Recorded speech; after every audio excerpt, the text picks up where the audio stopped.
voilà donc maa ngi jéggalu bu baax dama xam ne aussi suba samedi la te mën naa ne xëy na genn wàllu Sénégal tey non lu ëpp genn wàll les 2/3 du pays ne dort pas xam naa aussi ne que tey ndeysaan naturellement ce qui est naturel et normal dina bari aussi ci biir Sénégal ay nit yoo xam ne tey seen xol du neex waaye dina bari aussi ci biir Sénégal ay nit yoo xam ne xam nañu ne projet bii du projet bu ndaw maanaam projet dëjjati système boo xam ne tegal nañ ñu ko fi daanaka benn presque naa ne 60 à 70 ans ndax tubaab bi laataa mu ñuy noot sax laataa muy jël réew yi sax daf ñun njëkk noot rey ñu bari ci suñuy maam ba indépendance donc loolu yëpp boo ko boolee ba tey mën nañu ne dinañ ci gis benn au moins 70-80 années yu dëgër voilà donc xol yi il faut aussi ngeen am loo leen bàyyi xel entraîneur ci équipe ñu koy ne coach ci anglais dafa am loo xam ne da koy instaurer ci équipe boobu dina def ci ñoom technique mais aussi dina def ci ñoom détermination te aussi dina toujours di continuer di leen encourager te ñun bu ñu waxee rek te yàlla tax Ousmane Sonko lii yëpp def na ko ci ñun ba pare may nañu fit ñun ñu bari ñi ko amul woon Ousmane Sonko may nañu détermination ñun ñu bari ñu ko amul woon may nañu sax ngëm-ngëm ñun ñu bari ñu ko amul woon amoon na ci ñun ñoo xam ne tey pare woon nañ ci Sénégal bëggatuñ ci dara ndax lii ngeen gis nii parce que c'est un système pourri système bu pourri la donc système boobu boo ko bëggee defaraat maanaam bëñ bu nëb wekki sànni rek bëñ bu nëb kenn mënu koo defar wekki sànni rek wekki sànni mooy bëñ bu nëb da ngay wekki sànni mais amul leneen il faut que les Sénégalais nag ñun ñu won ñii nga xam ne ñoom la ñu jànkoonteel que on n'est plus déterminé aujourd'hui qu'on était même hier il faut ngeen xam loolu il faut qu'on soit plus déterminé xam nga ci course de fond kan mooy gagner course bi la plupart mooy ki am endurance parce que ñoom fi ñuy xaar ñun nag xanaa ay màgget yu xobidaas ay sàcc ak ay délinquant ak ay dóorkat ak ay juge yi waaj a dem retraite 4 mois xanaa ñooñu mënuñu ñoo out ron nag xanaa ñun mën nañ koo muñ gis nga li xew Sénégal nekkatul justice théâtre la Sorano gis nga li xew Sénégal justice Sénégal tey dafa mel ni Sorano comme ni ngi leen ko Ousmane Sonko waxee nag dëkk lépp mënu cee bon ndax ci magistrat yi am na ci lu ci baax boo xoolee lu mel ni Sabassy Faye boo xoolee lu mel ni procureur général bi gars yi di wax nii tey boo xoolee lu mel ni kenn ci juge yi kenn ci assistant yi dafa jóg bàyyi leen fa atte bi ñu doon atte tey muy cour suprême Amérique ñu naan ko Supreme Court nombre impair rek moo fa mën a siéger pour atte dossier nombre impair xam ngeen lan moo tax loolu parce que à la fin du dossier toujours dañuy voter te foofu warul am vote ex aequo maanaam vote boo xam ne dafa tolloo kii ñaar warul am aussi kii benn moo tax ñu ne toujours dañuy obligé cour suprême mu am soit 5 wala 7 personnes ci dossier donc jalgati bu njëkk bi ñu jalgati ñoom déjà ñeenti nit la ñu am ci àtte ba vous savez dootuma nous on n'est plus là pour donner des leçons de morale ndax li may wax nit ñi la nee naa leen sénégalais bi am 2 ans sax léegi dafa yeewu mais Sénégal du dëkk Sénégal ci boppam justice su Sénégal système u Sénégal moo pourri xoolal nit ñi doon xaal Siré Ali Ba man j'ai pas compris quand ñun ñëpp sénégalais à notre totalité ñuy xaar nee naa leen am na saraxole loo koy approché am na sama mbokku alpulaar yi loo leen di approché boo leen ne pël bu bon wala saraxule bu bon wala joolaa bu bon kenn ku nekk am na symbole boo am xam nga lan la ñu xamee pël wor day wor pël bu bon day wor bu ñu ne pël day wor waxuñu bu baax bi nit ku baax du wor mais pël bu bon day wor day sàcc Siré Ali Ba moom ak Maham Diallo xool leen sant bi xool leen li ñu niroo Siré Ali Ba Maham Diallo du pour dara Macky Sall dem wuti doomaram yooyu teg leen fi mu leen teg ci position yi mu leen teg voici le malheur du Sénégal Siré Ali Ba dafa ragal atte bi gis nga atte bi nee naa leen Ousmane Sonko patate chaude la sa hot potato mënuloo koo lump mënuloo ko jàpp sa loxo imaginez quelqu'un que tu as en prison ça fait déjà 3 jëm 4 mois et tout ce que tu fais jusqu'à présent c'est autour de cette personne li ñuy def Sénégal ba léegi c'est autour du président Ousmane Sonko c'est lui qui décide maanaam élection Sénégal yi di ñëw sax moom moo koy décider lépp lu nekk tey ci Sénégal c'est le président Ousmane Sonko qui le décide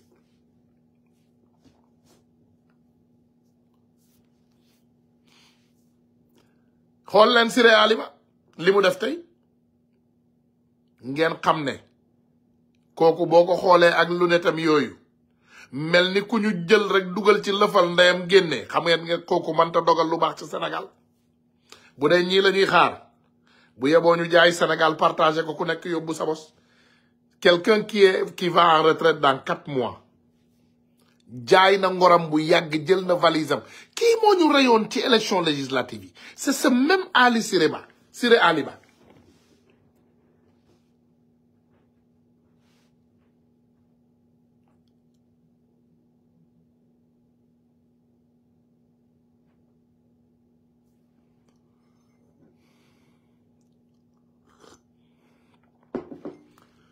vous savez les Sénégalais ñun Ousmane Sonko dafa am ci yoon bu mu ñu teg damay profité waale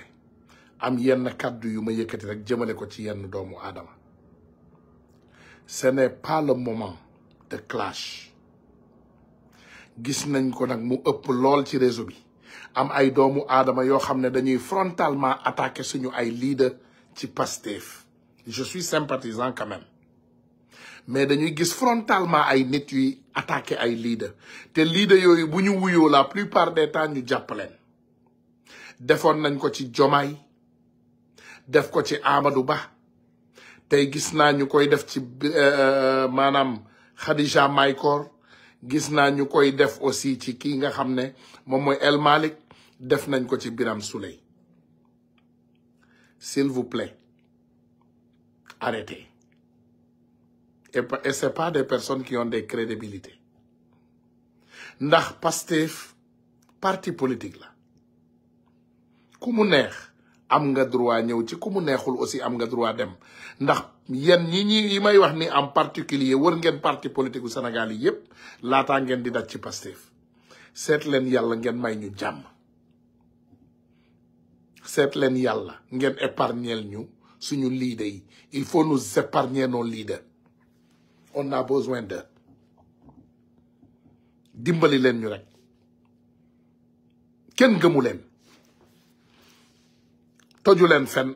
kenn musu leen sax gis ci ay manifestation yu sérieux donc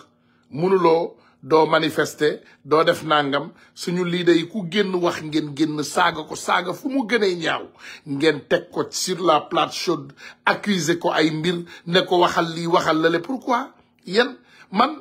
tu sais bugguma sax yegg foofu ak yenn nit ñi waaye bu fekkee loolu ñor na leen dëggantaan jaay mais wàcc leen yéen ngeen wax ko li ngeen bëgg a wax noonu bu dee ñor na leen dëgg mais wàcc leen fi leader bi nekk yéen ngeen dem wax ko vraiment kon tamit di def yëfu kon ba ñu jàpp la loolu leader bu ma ko gisee sax man maa lay njëkk mere bu leen déglu ñii c'est pas les patriotes qui vous détestent c'est des infiltrés qui vous détestent les patriotes vous aiment beaucoup leader yi dégg nga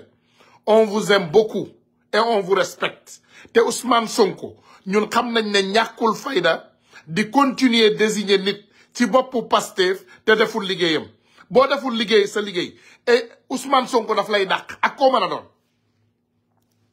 ak fu mu mën a doon ndax Pastef c'est un parti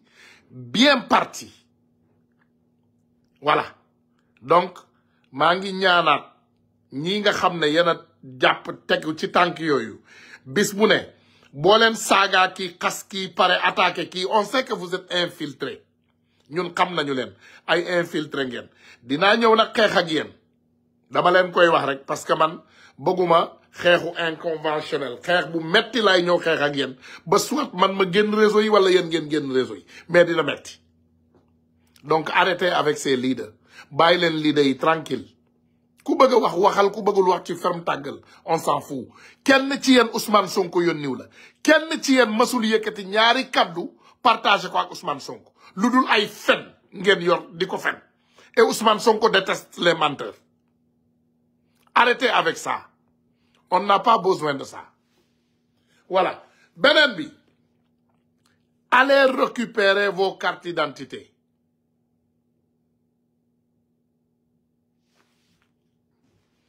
allez récupérer vos cartes d'identité dem leen jëli seeni carte d'identité ngeen préparé mbir mi xeex bi toujours comme ni ñu leen ko waxee woon ay étape la te lu ñor rek incha allah dinañ ko yàq lekk ko lu ñor rek dinañ ko yàq lekk ko incha allah El Malick Ndiaye bul tontu bul wax bul jege bul laal bul laale sois intelligent ñi lay attaqué dañu bëgg ñu jàpp la comme ni ñu jàppee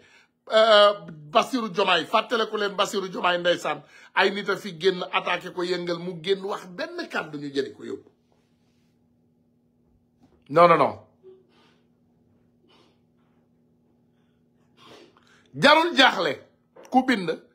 Eva Ndiaye Dieng non jarul jaaxle mbir mi ngi soog a neex xeex bi mi ngi soog a tàmbali marathon la xeex bi bu yomboon bu ñu jógoon rek ne bëreet jël réew mi bu ñu jógoon rek ne bëreet jël réew mi mu yàqu mais dafa baax ñu am ay jaar-jaar maxu oui maxu on a toujours l'entraîneur tu sais que le président Ousmane Sonko est à vie il n'est pas mort et il communique très bien il faut aussi savoir que sacrifier ses leaders et les pousser à faire des erreurs c'est pas une bonne stratégie de combat c'est pas une bonne stratégie de combat déedéet c'est pas une bonne stratégie la meilleure des stratégies c'est d'utiliser sa tête parfois pourquoi on a des mathématiciens on a des techniciens dans le monde c'est parce que ils utilisent les têtes pas les mains parfois on a des planeurs quand tu as un général tu l'écoutes le général parfois il te donne des idées qui te fait même peur tu dis mais attends pourquoi que le général me dit de ne pas tirer et que si je tire je vais gagner Prenez l'exemple parfait sur notre prophète sallallahu alayhi wa sallam. Quand Dieu l'a envoyé chez nous là, parfois il avait des difficultés avec des situations et il voulait prendre ses responsabilités. Et les gens le poussaient. Mais il se disait toujours qu'il va attendre l'ordre de Dieu. Et on est à cette étape dans ce combat. Il y a des erreurs qu'on n'a pas droit à faire. Mais vraiment, quand on est là, El Malick Ndiaye, il a des problèmes. Comme Ousmane Tounkara là, comme Amadou Ba là, comme le jeune Ly là, comme Birame Souleye là. On a tous des problèmes. On est tous dans un jeu très technique. Donc il faut faire attention. Il faut beaucoup faire attention. Si on ne fait pas attention, il risque de nous pousser dans l'erreur. Et dans cette erreur, c'est là-bas que tu vas aller te faire manger par un lion. Ou loup, par un loup. Par des hyènes. Il faut faire attention. Voilà. Donc là, je reviens encore pour vous dire, Sénégalais, dem leen jëli seeni ay carte d'identité nationale. This is a chess game. C'est un jeu de chess. On est toujours dans le jeu. Si on avait fini de jouer, là maintenant on peut dire voilà, c'est fini. Non, non, non. On est toujours dans le jeu. On est toujours dans le jeu. On est toujours dans le jeu. On est toujours dans le jeu. Toujours. Parce que si jamais on avait perdu ce jeu, on n'aurait plus resté ici à communiquer. Tu connais qui a un problème? C'est ce gouvernement malheureux, mécontent, qui sont face à des immortels. C'est eux qui ont des problèmes. Xam ngeen ñan ñoo am problème bu tàng jër gouvernement Sénégal ñoo am problème parce que problème bi ñu am mooy dañu dugg ci guuta dañu laal benn laalaake ñu bëggoon laalaake boobu dee ba léegi mënuñu fexe ba mu dee et c'est ce projet bi tey la gën a dund sama diggante ak yàlla ak yorante bi nee naa leen dama leen di wax bii te bii man sama bopp daf ma choqué dama toog téléphone jot benn nit bu ma gëj a jot presque 10 ans fukki at jotuma ko xam nga bi ma jotee nit ki lu ma wax mu ne ma Ousmane dama lay seetaan bis bu ne mu ne man Ousmane Sonko rek laa bëgg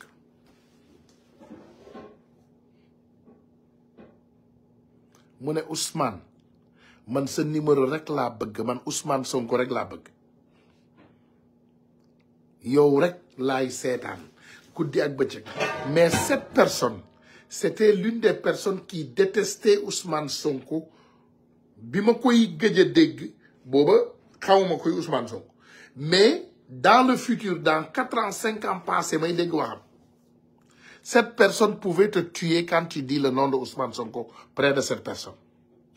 man na laa rey boo waxoon tur Ousmane Sonko ci wetam tey moom Ousmane Sonko rek lay dundee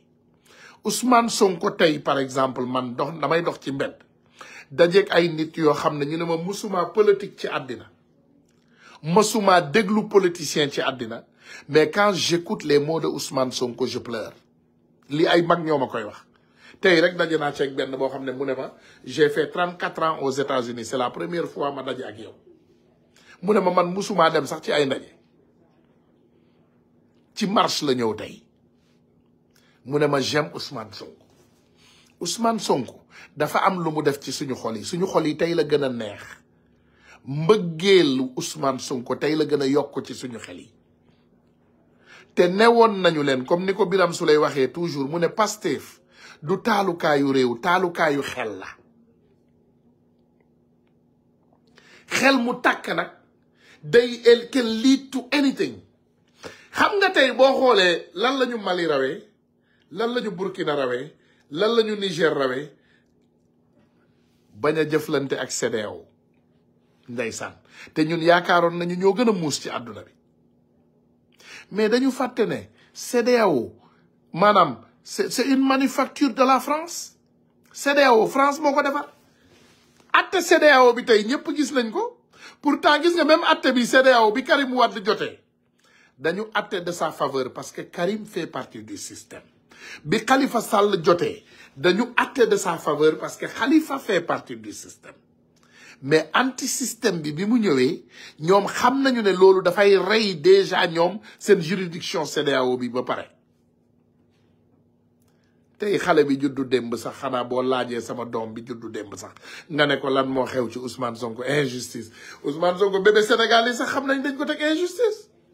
ñu mën a taxaw ci benn juridiction boo xam ne nee nañu xam nga nee naa leen yàlla daf ñu bëgg billaay yàlla daf ñu bëgg yéen da ngeen di toog parfois ñu bari bu ma leen gisee ñuy kaas dama leen mais vous avez rien compris imaginez nga dem ci boutique déglu ma de déglu leen ma nga dem ci boutique nga bàyyi say doom yu xiif ci kër ga déglu leen ma nga war a jënd benn potu soow ci boutique bi benn potu soow te 200 francs CFA rek nga am nga dem jege potu soow bi pour jënd ko pum mu explosé loolu jox na la temps nga dem jëli beneen imaginel pot boobu bu explosé wuloon mais expiré na yow xooluloo amul date d'expiration mooy marché noir yooyu nga jël sa potu soow dem ba sa biir kër ba fu xale yi gën a xiif mu explosé fa mais loolu la ñu yàlla defal avec ces bandits de juridiction c'est ce que Dieu a fait pour nous daf ñu leeralal lépp laataa ñu yegg ci càppaandaw ga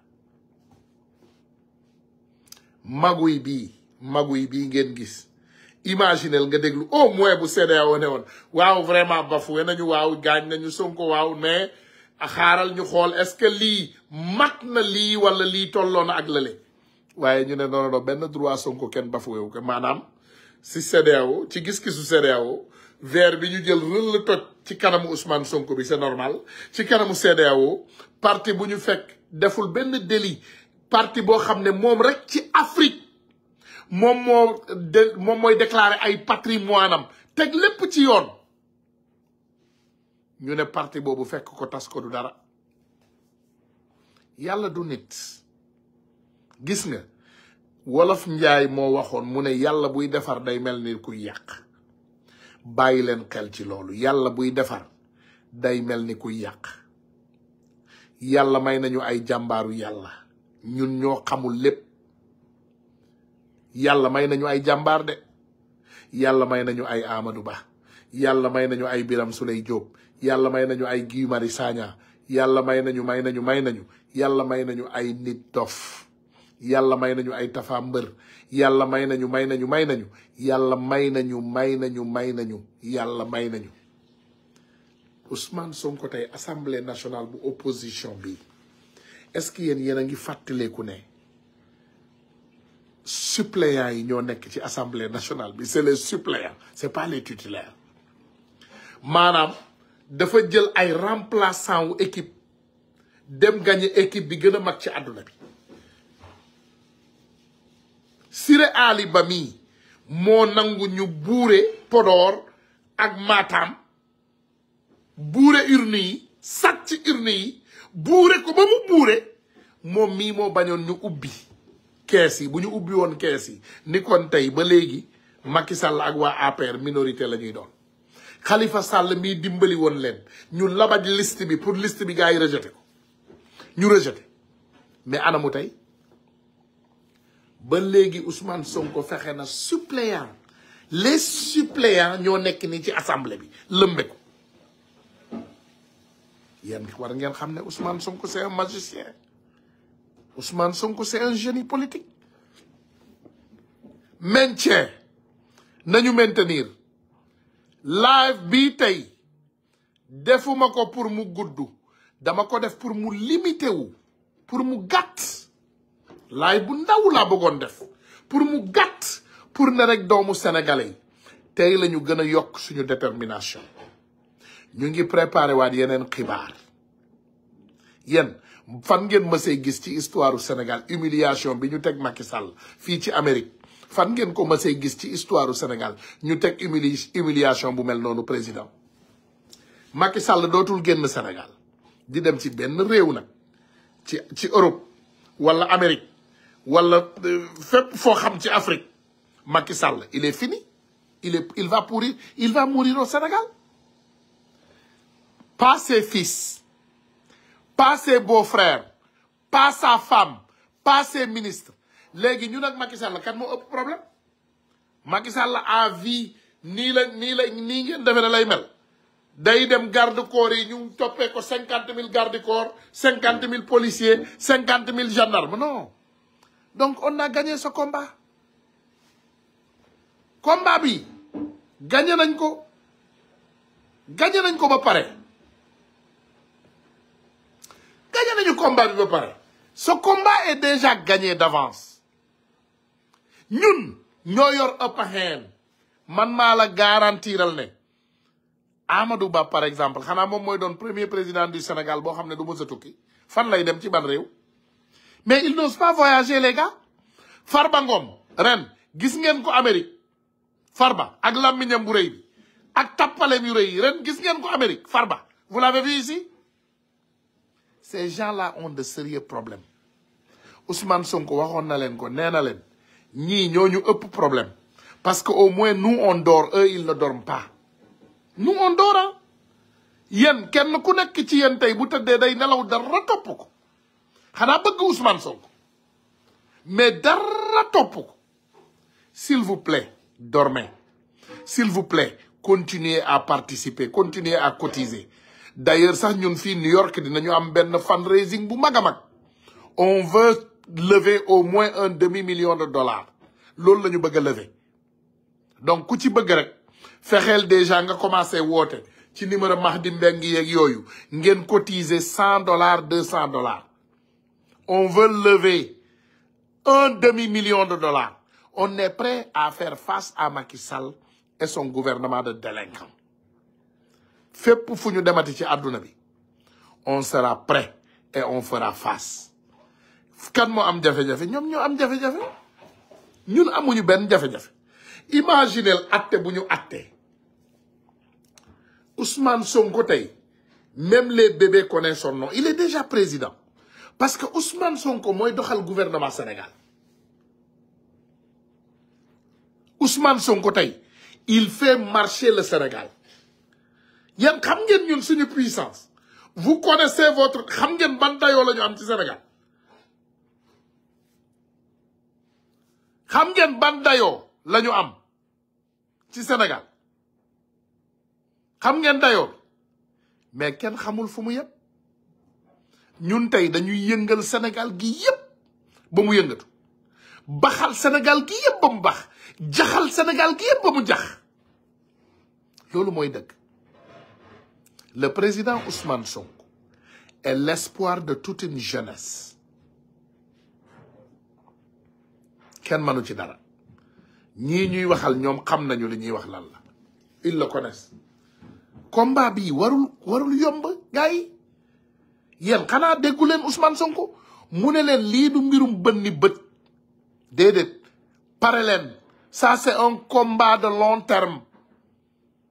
amaana sax dinañu am ay nit yoo xam ne ils n'arriveront pas à bon port dinañu dee ñii dinañu feebar ñii dinañ leen tëj ñii dinañ leen gaañ mais sëñ bi on est face à un système mais on gagnera incha allahu rabbi dinañu gagné nañu ba pare on a déjà gagné ce combat on a gagné ce combat d'avance dimbali leen seen bopp ngeen dimbali ñu ngir yàlla ngeen maintien amuñu jotu parparloo amuñu jotu daggasanteeg teesante amuñu jotu tappale amuñu jotu ay compte personnel diggante nit ak nit li ñu am jot mooy ñu ne teg continuer mobiliser continuer participer continuer xëcc parce que wolof moo ñu ko wax de mu ne xëcc bu daggul dikk te ñun ñu ngi xëcc te ñun ñoo ëpp ñi nga xam ne ñoom la ñuy xëccool ñun ñoo leen ëpp endurance kon nag gars yi nañu maintien nañu continuer maintenir man mii ngeen di waxal de xaw ma keneen mais man tey laa gën a pare démb nee naa leen yii 10 000 laaj man lii laay solo léegi nii laay solo bu may génn mi ngi nii ci ginnaaw mu ne Sonko président. This is how I dress every day. J'aime le gars comme c'est pas la peine. Amatuma ci sago. Relevez-vous par terre moom non. Vous tombez, vous vous levez, vous vous secouez et vous continuez votre trajectoire. Inch'Allah, jusqu'à l'arrivée. Dañuy yegg. Billahi, wallahi, tallahi, dañuy yegg. Wallahi, on va arriver à bon port. Maa leen ko wax de, te maa leen ko dik.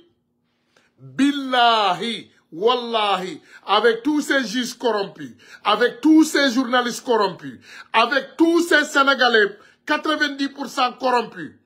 on va arriver à bon port. Inch'Allah Rabbi. Dinañu yegg de. Parce qu'on est prêt. On a été préparé. On s'est bien préparé pour ce marathon. On s'est bien entraîné. Duñu am déchirure, dinañu am nak peut-être ben lompoñ touti fi sonn fi wala sonn fele. Mais on ne va pas lâcher.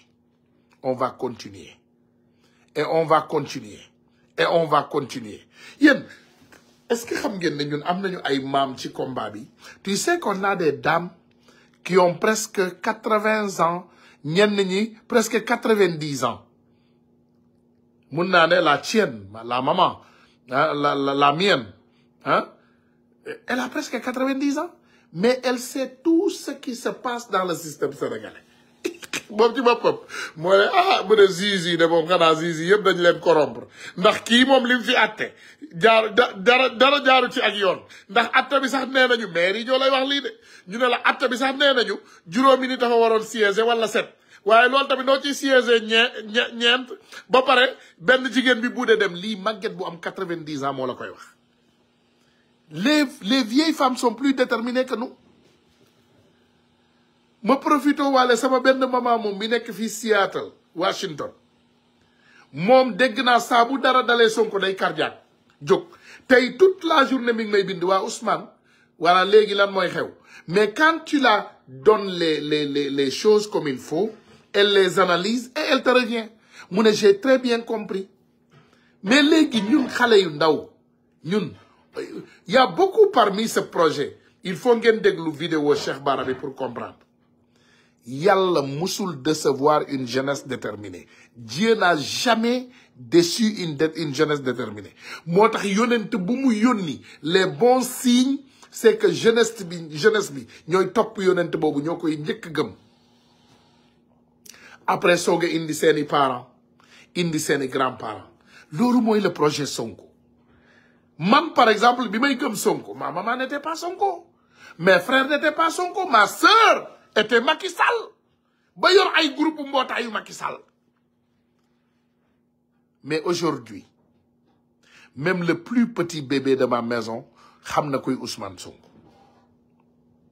le plus petit bébé te ñëpp ay sonkiste à 180% lañu. nee naa la bi may dem man sama village en 2019 quand j'étais parti dans mon village au moment des élections dañ fa am benn penc boo xam ne Macky Sall lañ ko tuddee penc ça s'appelait Macky Sall ma yegg si ma ne leen waaw na ngeen def ça va bien waaw ana gars yi ñu ne ma ñoo nga fële Macky Sall quoi ci penc bi ma ne Macky Sall ñu ne ma waaw ma ne ok j'ai été quand même démocrate ma dox ndànk waxas ba ci Macky Sall ma ñëw ma nuyu ñëpp bi ma leen nuyoo ba pare ma ne leen léegi donnez-moi vos raisons ñu waxtaan sincèrement mais on a discuté et je peux vous garantir que Sonko a eu 97% des votes de mon village 97% des votes loolu première fois la 97% te corrompre ñu kenn jënduñu kenn forcé wuñu kenn. On a seulement éveillé les consciences. Sonko a fait ce qu'il devrait faire pour nous. Aujourd'hui, il est là où il est. Nous aussi, on a droit à continuer de faire ce que nous devons faire. C'est notre devoir. Dara du ko jot, Inch'Allah Rabbi. Dara du jot Ousmane Sonko. Il sera libéré et il sera président de ce pays. Et je vais vous dire une autre chose que les Américains disent souvent. A kingmaker is almost more powerful, is always more powerful than a king. Donte Sonko mooy ñun suñu président mooy suñu choix moom la ñu bëgg te moom la ñuy fal incha allahu rabbi bu Sonko tourné woon sax nañu fal leen diw xam leen ne Sonko boobu moo ëpp puissant diw bi mu ñu wax ñu fal ko ndax at that point he became a kingmaker, not the king but the kingmaker, parce que léegi kooku mu fal lu mu ko def loolay def lu mu ko wax loolay wax. Avec ces bandits, ces délinquants, ces pourris, ngeen defe ne ñii mën nañoo xeex ak ñun. Non, non, non, ils peuvent pas. Siré Ali Ba dans 4 mois, il est mort, il va retraiter. Te billahi dee bu ñaaw lay dee. Man maa leen ko wax toog leen ngeen xool Siré Ali Ba mi. Dee bu ñaaw lay dee. Nit ñu mel nii du ñu dee bu rafet. Dee bu ñaaw lay dee. Dee bu vulgaire. Dee bu vilipande la Siré Ali Ba mii di dee moom ak bandits yi ànd ak moom. Tous ces bandits délinquants qui sont en train de trahir ce pays, ils vont mourir des morts très sales. Lan moo dal suñu ndem si yàlla juge Samba Sall ba léegi kenn xamul lu ko rey. Nee naa la nee nañu benn motard bi ko doon gunge sax pour jox ko tuuti respect bi muy dem Macky Sall daf ko ne mu def demi tour. Ana juge Samba Sall parti comme ça. Maham Diallo mi, ce mystique de Maham Diallo, ils vont tous mourir des morts bizarres. Toog leen ngeen xool rek ay dee yu bizarre fi mu toll nii reewande sàcc xaalisu réew mi puukare la ñu nekkee mais toog leen ngeen seet fan la ñuy mujjantal gi dinaa leen wax Kaama never fails. Kaama musul fayir musul tardé. Kaama day non dina tardé mais day yegsi. Kaama ça arrive toujours. Musul raté bañ a yegg. On n'a qu'à continuer ce combat. Et continuons à savoir qu'on est déjà toujours les gagnants. Parce que ñoom pour ñoom ñu am tuuti soulagement sax il faut ñu sàcc. Pour ñu am tuuti soulagement il faut qu'ils trichent le jeu. Pour ñu am tuuti soulagement il faut qu'ils trichent. Tey Sénégal yépp ba ci bébé yu juddu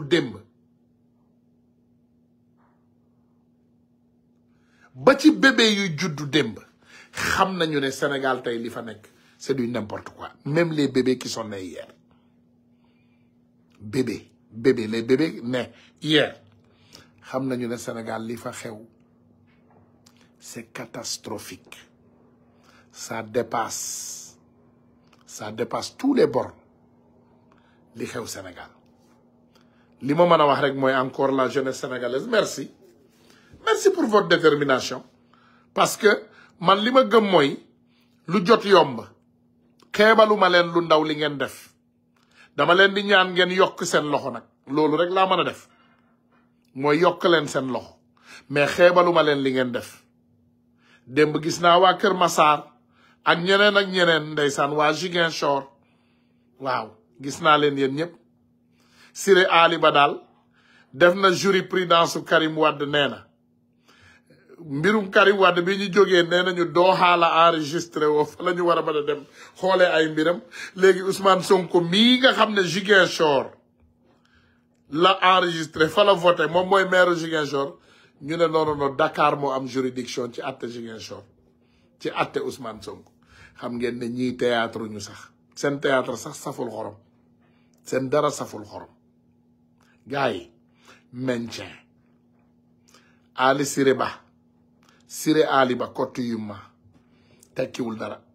billahi kooku Sénégal yëpp moo leen gën a bon man nii nee naa leen xeet bii dama leen xam dama dëkk ak samay mbokk alpulaar bu ñu baaxee ñoom ñooy gën a baax ci àdduna bi ñoo moom daara yi ñoo moom alquran yi ñoo moom bitig yi ñoo moom lépp waaye réew mu takk ci àdduna bi aussi pël bu bon moo ko taal dem leen ngeen xool Rwanda dem leen xool ko dem leen xool Casamance guerre bi sax pël yu bon a ko taal mais nag bu leen fàtte ne pël yu baax ñoo créé woon révolution wu Toorodo mais suñu maam Thierno Souleymane Baal dafa juum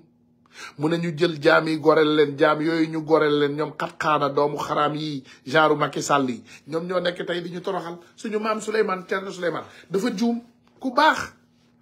ndeysaan ku baax xoolal setami ñoom genre Gabriel Kane yi xoolal Gabriel Kane li mu doon de qu'est-ce qu'elle est devenu ah xoolal Siré Ali Ba mi xoolal Mamadou Ibra Kane xoolal li ñu devenir ces bandits là ils sont devenus un groupe de neddoko bandi pas bandum neddoko bandi benn groupe bu ndaw benn groupe alpulaar bu ndaw ñu ñëw yàq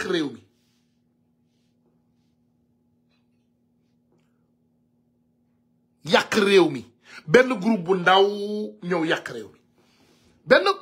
xam ngeen man duma layame man amul benn nit boo xam ne damay bëgg a wax ci yow te duma ko wax yàlla dimbali na ma je suis soninké duma joolaa kon mënuloo ma ne dama nekk ethnie Ousmane Sonko moo tax may far te duma man denk duma lii duma lalee dégg ni ma déggee alpulaar noonu laa déggee yeneen lakk yi te duma séeréer mais je vous dis que réew mu takk ci àdduna bi alpulaar bu bon moo ko taal ba ci Mali bii dem nañu indil leen problème Mali ba ñuy jàpp alpulaar yu baax yi ren di benn millier de alpulaar ñun ñëpp ñu jooy ko fi barki Dembo Njaay c'est parce que alpulaar yu bon yi si ɓemen fuutankoɓe ota jaɓe de parce que hande inde fuutankoɓe no boni e aduna he voilà inde fuutankoɓe boni e Sénégal de Siré Ali Ba ɓe Mamadou Ibra Kandji ɓe Maham Diallo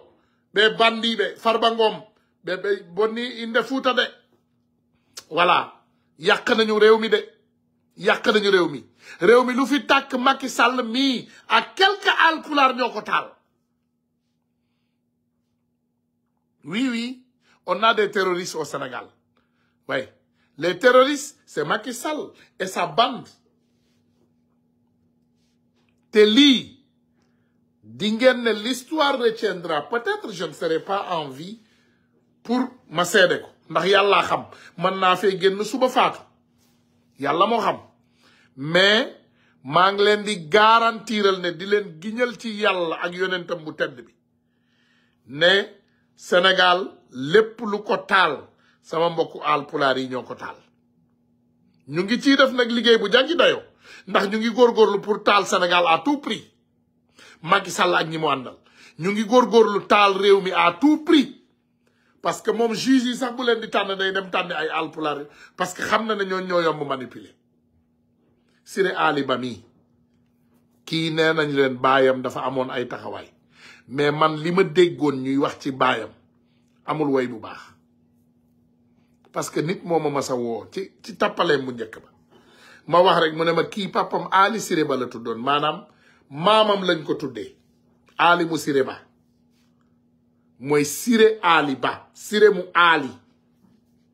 papaam Ali Siré Ba la tudd ok déglu leen fii moom ñu tuddee ko maamam papaam mooy Ali bi nga xam ne Siré Ba mooy baayam Ali Siré Ba mooy baayu Siré Ali Ba Siré Ali Ba ñu ngi ko tuddee maamam ba nga xam ne moo jur Ali donc Siré mu Ali Ba jox nañ ma bulletin ci moom fan yi incha allahu rabbi dinaa ñëw ma jox leen histoire am ak jaar-jaaram parce que doomu xaram bu mag la kii ngeen di gis nii man xam naa sama mbokk yu baax yi dañu doon wax rek pour xool xëy na ñu ne nit dina bon à un moment mu dem ba ngiiru jamono diggu jamono dundam di waaj a jeex mu changé waaye ce vendu là il a vendu son âme ça fait très longtemps. Et Mamadou Agne, il faut comprendre ma conversation. Moi, mon seul ami que j'ai, c'est un Alpulaar. Écoute, il faut encore que vous reveniez à la raison. Dama la ne Alpulaar bu bon moo baaxul. Alpulaar bu baax moo gën ci àdduna bi. Mais la révolution Torodo ku ko def, la révolution qui s'est faite au Sénégal, la révolution du Fouta ku ko def, benen bari, benen pël. Les peuls sont très bons, les bons peuls. Mais un mauvais peul est très dangereux. Un mauvais peul est plus dangereux qu'un mauvais saraxole. Loolu laa la bëgg a wax. Mooy peul bu bon mën na taal ab réew. Saraxule bu bon ñemewul sax taal village. Est-ce que tu as compris maintenant ce que je veux dire? Mooy un bon peul day créer ay empire. Mais un mauvais peul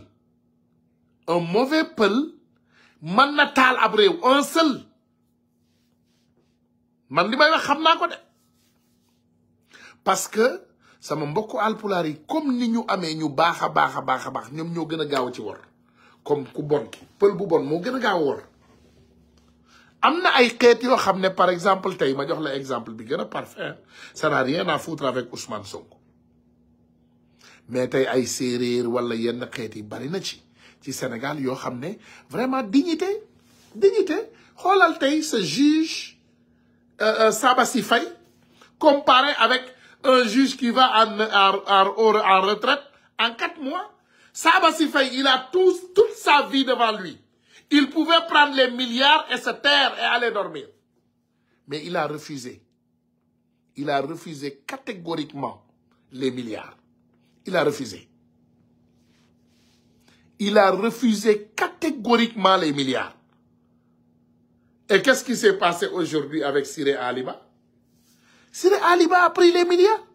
Vous pensez que Siré Aliba a fait toutes ces choses parce qu'il est gentil, parce qu'il est très bien, c'est un bon juge? Non, non, non. Parce qu'il est corrompu. Parce qu'amul ngor. Jaral na ko mu jaay futur au Sénégal. Pour 4 mois, nga retraité. Te bala sax retraite man nga dé. Ndax xalé yi duñ la may saram dem. Xalé yi dinañ la jombal. On sera sur ta tête matin, midi, soir. Siré Aliba. Toi, tu le sais bien. Tu vas nous entendre. Tous ces jours-ci, c'est l'histoire de ta famille qu'on va amener sur la toile. Tu n'es pas digne. Vous êtes indigne. Yen dolen rous, dolen dara. Mba mola tane. Parce que, atte, au moins il faut avoir les couilles. Mais yow tay, li nga def, danga wane sa bop, danga wane ta nature. Yow góor bu yom nga, tu as montré ta vraie nature. Moi yow do góor, ana gorko. An solde ma darata. Ona gorko, ko macho do. An solde ma nde marsata. Parce que au moins bo don góor, dangay def yeufu góor. Moi prends tes responsabilités, danga am fit. Mais prends tes responsabilités, joxe dogal. Dédét. Tu as encore continué à manipuler ngarale. Ne xaaral ma yónnee waat ko ba ci suufa suuf ñu jël temps comme ay xale yi ñuy jox ay tàngal vous les vauriens là comme des petits chiens voilà léegi je vais encore manipuler une dame a porté un pantalon et a quitté ce plateau votre plateforme de justice une dame elle vous a quitté